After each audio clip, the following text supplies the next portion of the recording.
All right, we are trying to mount in our wheels. So we got this one in.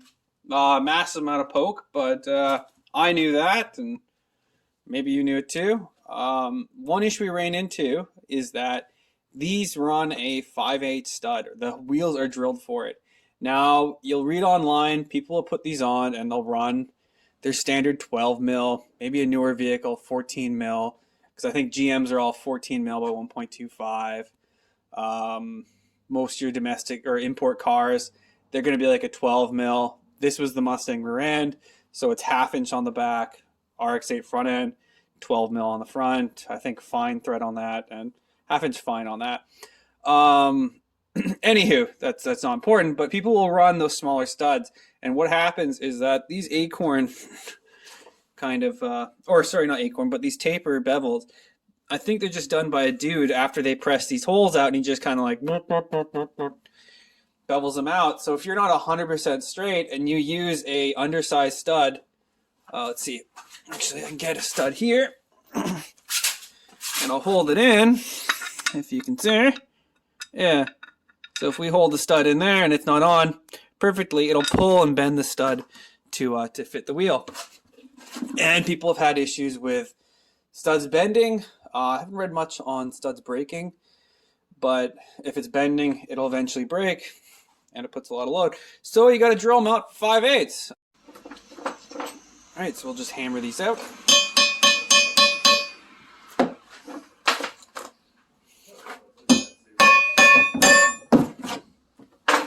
All right.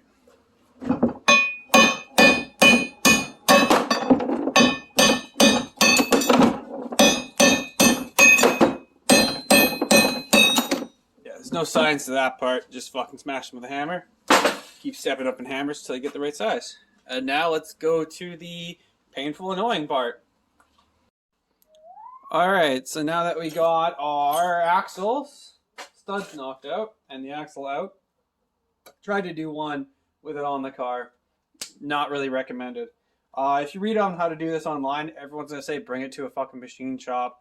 Because people get really bent out of shape when it comes to working on the cars and drilling holes. It seems to be a black art that you need a machinist to do, but they're going to do something very similar to this, maybe more of a bridge port. But what we've done is hole sawed out a giant hole into the deck on the drill press here, and yeah, and we got two clamps on, so it kind of centers it because there's a bit of a taper on the hole. So as long as you have two clamps, pushes it down very well, can't rock, it'll drill the hole straight. We've done the other one, they lined up perfectly on the wheels, and they're a 5/8 stud to a 5/8 hole. If they didn't line up, it would not fucking go on. So luckily we're reusing the old holes, we're not re-drilling new ones, so that we can just literally just oblong the hole. Would a reamer be the preferred drill bit for this? Yes. Do I have one? Nope. Will I get one? Nope. The drill bit for this is 11/16, but 11/16 was too big. So we put it on the lathe and then held a file against it and some sandpaper and made the drill bit just a little bit smaller, which makes it the right size for pulling in these studs. Is this the best way to do it? Nope. Is the way I'm doing it? Yep. So we will drill our holes and go from there. So, yeah. So we're just going to line it up. Now, if you're looking at this and you're going, I bought ARP studs and blah, blah, blah, what size drill bit? Don't use the one I have. It's not going to be the right size. This is because it's a 1970s Dodge stud.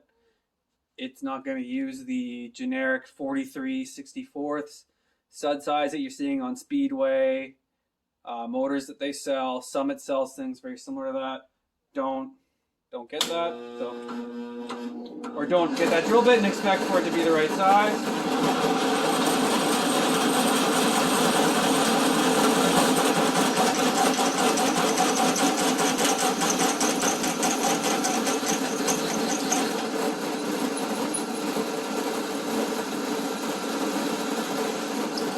Are we drilling into the table a little bit?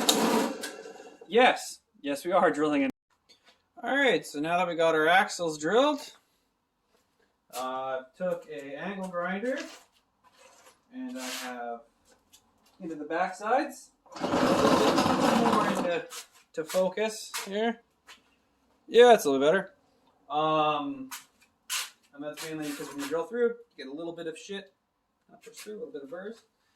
And we don't really want that because we were sandwiching our studs all the way down.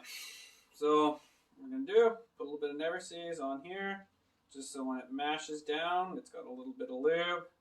Makes it just that a little bit easier when you're cutting the serrating into it. So that in there.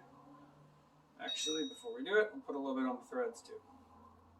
You can do it after or before. I find I like doing it before because I get a little bit more farther down on the threads.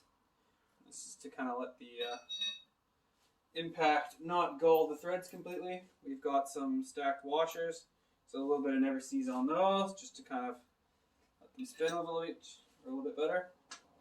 We have this one, which is a fucked wheel nut. I mean, it's probably too fucked to even use now, so we'll grab another one.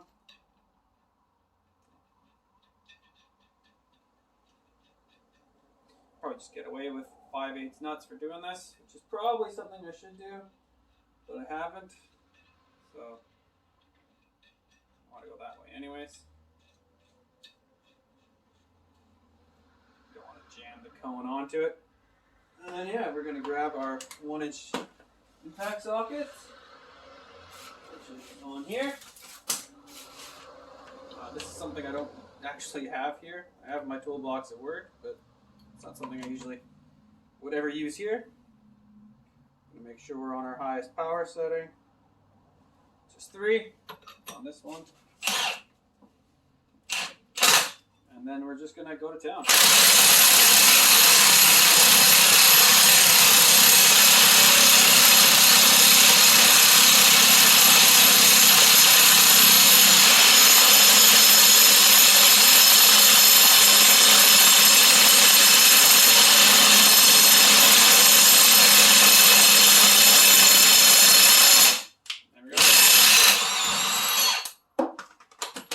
And it's as easy as that. Now these are going to be quite hot or warm, depending on how much Never Seas you put on and how well the hole is drilled. You can hear the pitch change, and when you put the Never Seas on, you can actually see it squish it all out. Kind of like when you clamp down 2 pieces of steel with a RTV in the center. Alright, so here's another top tip when you're re-drilling your axles. You need to re-drill your rotors or your drums or whatever else bolts on to your axle shit, because you now have a bigger stud. You can drill them to 5/8 or you can drill them slightly over. It really doesn't matter because you are resting this on the hub itself. You usually don't rest your car on your lug nuts. You rest it on the hub face. Your lug nuts are just there to hold it tight to it. So you don't need to be too worried about this aspect either. It's pretty fucking simple. Don't overthink it. We're using the exact same drill bit we used for the axle holes to push the splines through. I have it on that side. It's fine. Take a look at your brake rotors. They're usually a little bit oversized anyways. And that's so you can take them off easier. So that's all we're going to do. We're going to use the old hand start drill here. We're going to drill through. Now you're going to find out, if you're doing this along with me, that brake rotors drill incredibly easy.